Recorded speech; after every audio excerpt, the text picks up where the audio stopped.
तो हमारे पार्लियामेंट के अंदर 43% पॉलिटिशियंस ऐसे हैं जिनके ऊपर क्रिमिनल चार्जेस हैं, और उसमें से 29% ऐसे हैं जिनके ऊपर मर्डर, रेप, फिरौती, ये सारे चार्जेस हैं। और ऐसा नहीं है कि खाली एमपीज ही हैं, हमारे एमएलए भी इसमें पीछे नहीं है।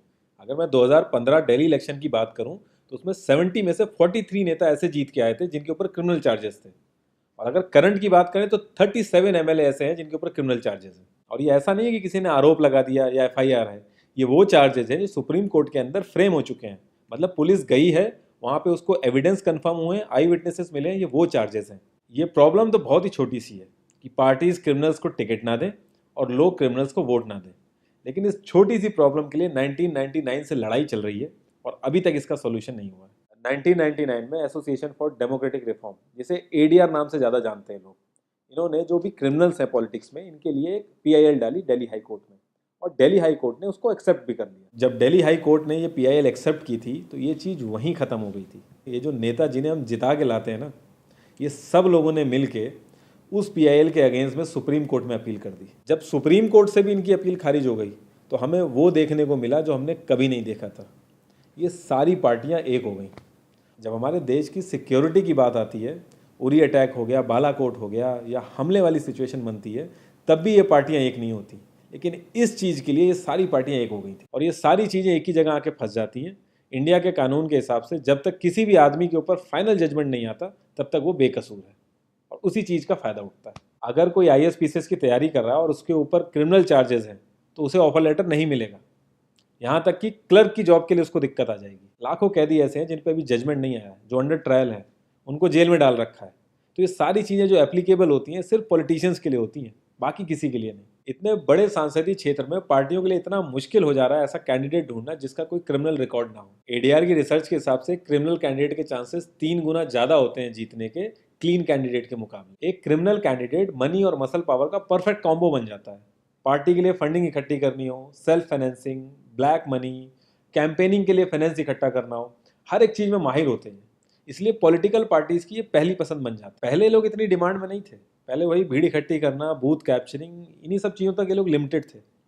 लेकिन ये जैसे जैसे इनकी वर्सेटैलिटी बढ़ती गई, ये पॉलिटिकल पार्टीज की पहली पसंद बनते गए।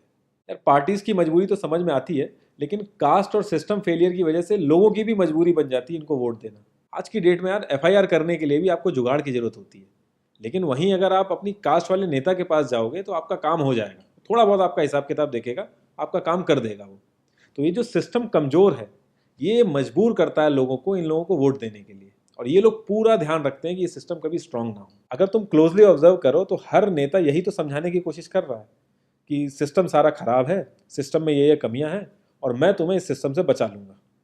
और गरीबों के हक के लिए लड़ते लड़ते लड़ते वो खुद अमीर हो जाता है। यार जीतने का एक सुपर हिट फॉर्मूला है, एक एरिया डिसाइड करो, उस एरिया की कास्ट कैलकुलेशन कर लो, जो कास्ट मेजोरिटी में है उसका रॉबिन हुड टाइप या एक बाहुबली टाइप एक नेता खड़ा कर दो, जो सिस्टम काम नहीं कर पा रहा है वो काम तुम करने लगो, लोग तुम्हें वोट देने लगेंगे।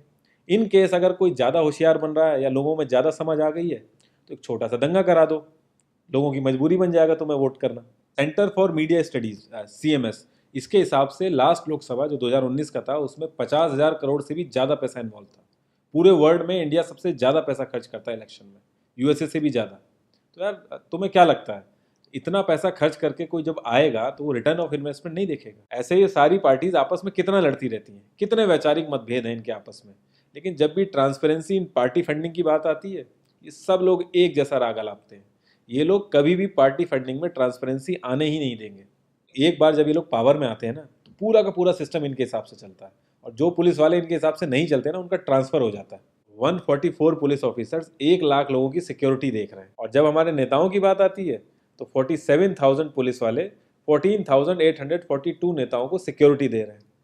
अब बाहुबलियों को क्या जरूरत है सिक्योरिटी की? कभी किसी क्रिमिनल को देखा है जिसके आगे पीछे आईएएस पीसीएस पुलिस वाले जी हजूरी कर रहे होते हैं?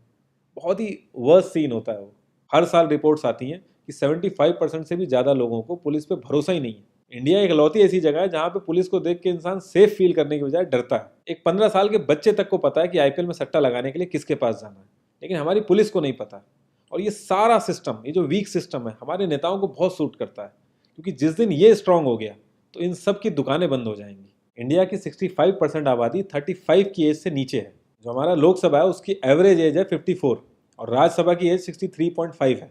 एक दो केस अगर छोड़ दें तो आम आदमी के लिए पॉलिटिक्स में घुसने का रास्ता नहीं है। अगर आप गूगल पे सर्च करोगे ना टॉप 10 यंग पॉलिटिशियंस, तो एक भी नाम उसमें ऐसा नहीं होगा जिसका कोई फैमिली से पॉलिटिकल कनेक्शन ना हो। आज़ादी के बाद से 0.5% से भी कम पॉलिटिशियंस ने अपने बच्चों को आर्मी में भेजा है। वहाँ नहीं भेजते ये लोग। हम लोग इनसे मैनिफेस्टो में डिमांड ही कहाँ करते हैं। हम तो बस रिलीजियस मुद्दे देखते हैं मैनिफेस्टो में और खुश हो जाते हैं। इंडिया ने ब्रिटिश पार्लियामेंट्री सिस्टम अडेप्ट किया और उसमें एक बहुत ही इंपॉर्टेंट चीज़ है शेडो कैबिनेट, वो हमने छोड़ दी।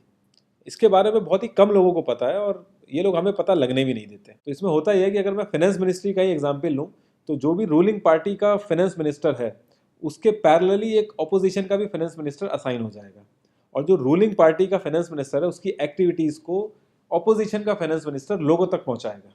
और इसी तरीके से हर डिपार्टमेंट में होता है और लोगों के लिए बड़ा बेनिफिशियल रहता है ये, क्योंकि एक छोटे से छोटे काम के लिए हमारे इंडिया में बहुत सारी मिनिस्ट्री इन्वॉल्व रहती हैं, तो एक्चुअल में किस नेता की गलती है पता ही नहीं चल पाता है। इस तरीके के बहुत सारे कॉन्सेप्ट हैं जो हम लोगों को पार्टी से मैनिफेस्टो में डिमांड करने चाहिए, क्योंकि हम लोग तो हमेशा मंदिरों और मस्जिदों के लिए ही लड़ते हैं। ये सारी चीज़ें एकदम से तो सही हो नहीं जाएंगी, लेकिन एक चीज़ हमारे हाथ में है कि यार हम कम से कम किसी क्रिमिनल को तो वोट ना दें।